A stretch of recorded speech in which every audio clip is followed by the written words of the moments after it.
السلام علیکم ننھے دوستو، کیسے ہیں آپ سب؟ امید کرتی ہوں کہ میرے تمام ننھے ساتھی بہت خوش ہوں گے۔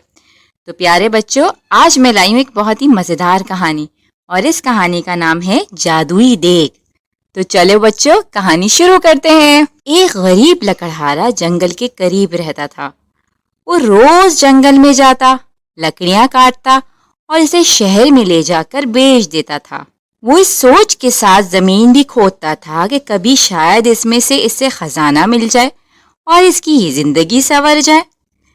اسی امید کے ساتھ وہ روزانہ اپنے ساتھ جنگل میں بیلچا اور کلہاڑی بھی لے کر جاتا تھا۔ ایک دن خزانے کی تلاش میں زمین کھودنے لگا۔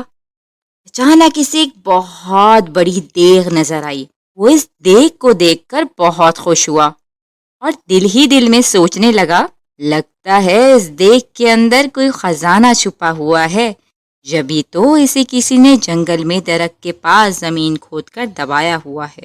وہ خوشی خوشی دیگ کی طرف بڑھا تاکہ اس کے اندر ہاتھ ڈال کر خزانے کو دیکھ سکے، لیکن اس نے جب دیگ میں ہاتھ ڈالا تو اسے پتا چلا کہ دیگ اندر سے بالکل خالی تھی۔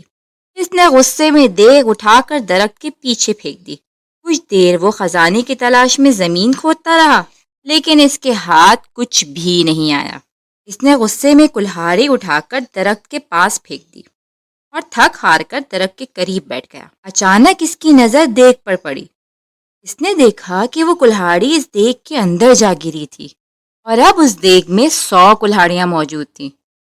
وہ ان کلہاڑیوں کو دیکھ کر بہت حیران ہوا اور ساتھ ہی اسے یہ بھی سمجھ میں آ گیا کہ یہ کوئی دیگ عام دیگ نہیں ہے، بلکہ یہ ایک جادوئی دیگ ہے۔ جبھی تو اس کی ایک کلہاڑی 100 میں تبدیل ہو گئی ہے۔ وہ خوشی خوشی اس دیگ کو اٹھا کر گھر میں لے آیا۔ لکڑہارے نے اس دیگ کو ایک کمرے میں چھپا دیا۔ رات کے وقت اس نے جادوئی دیگ کو دوبارہ آزمانے کے لیے اس میں آم ڈالے۔ تھوڑی دیر بعد اس نے دیکھا تو دیگ میں 100 آم موجود تھے۔ اب تو اس کا یقین ایک دم پختہ ہو گیا کہ واقعی کوئی عام دیگ نہیں ہے، بلکہ یہ جادوئی دیگ ہے۔ وہ اس دیگ سے سونے کے سکے وغیرہ نکال کر انہیں بیچتا رہا اور امیر ہو گیا۔ امیر ہونے کے بعد وہ دوسرے غریبوں کی مدد کرتا تھا۔ اس کے پاس اگر کوئی غریب شخص آتا تھا تو وہ کبھی بھی اسے خالی ہاتھ نہیں لوٹنے دیتا تھا۔ یہی وجہ تھی کہ وہ ملک بھر میں اپنی سخاوت کی وجہ سے مشہور ہو گیا تھا۔ اس کے اچانک امیر ہو جانے اور جادوئی دیگ کی کہانی ہر جگہ پھیل گئی تھی۔ اس ملک کے بادشاہ کے پاس بھی اس کی جادوئی دیگ کی خبر پہنچی۔ بادشاہ بہت لالچی تھا۔ اس کے پاس اپنا بہت سارا خزانہ موجود تھا۔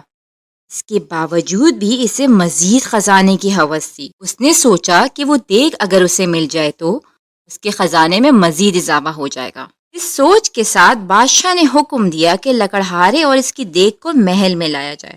خادم گئے اور بادشاہ کی حکم کی تعمیل کری اور لکڑہارے کو دیگ سمیت پکڑ کر محل میں لے آئے۔ لکڑہارے سے بادشاہ نے وہ دیگ لے لی اور اس کا معائنہ کرنے لگا۔ اچانک وہ اپنا قدم نہ سنبھال سکا اور اس کا پاؤں دیگ میں جا پڑا۔ اب جادوئی دیگ کی وجہ سے 100 بادشاہ نکل آئے، ایک جیسے 100 بادشاہ، اس میں سے صرف ایک اصلی بادشاہ تھا، باقی جادوئی تھے۔ وہ سب دیگ کے حصول اور لالچ کی وجہ سے ایک دوسرے سے لڑنے لگے۔ یوں سب نے ایک دوسرے کو جادوئی دیگ کی لالچ میں قتل کر دیا۔ یوں لالچ کی وجہ سے اصل بادشاہ خود بھی زندہ نہ رہا۔ لکڑہارے نے خاموشی سے اپنی جادوئی دیگ اٹھائی اور اسے لے کر اپنے گھر چل دیا۔ تو پیارے بچوں، اس کہانی سے ہمیں سبق ملتا ہے کہ لالچ کرنا بہت ہی بری بات ہوتی ہے۔ اگر کسی کے پاس آپ سے زیادہ اچھی چیز موجود ہے تو آپ اس سے حسد نہ کریں، بلکہ جو کچھ آپ کے پاس موجود ہے اس پر اللہ تعالیٰ کا شکر ادا کریں۔ مزید ایسی دلچسپ اور مزیدار کہانیاں سننے کے لیے ابھی ہمارے چینل کو سبسکرائب کیجیے۔ تب تک کے لیے اللہ حافظ۔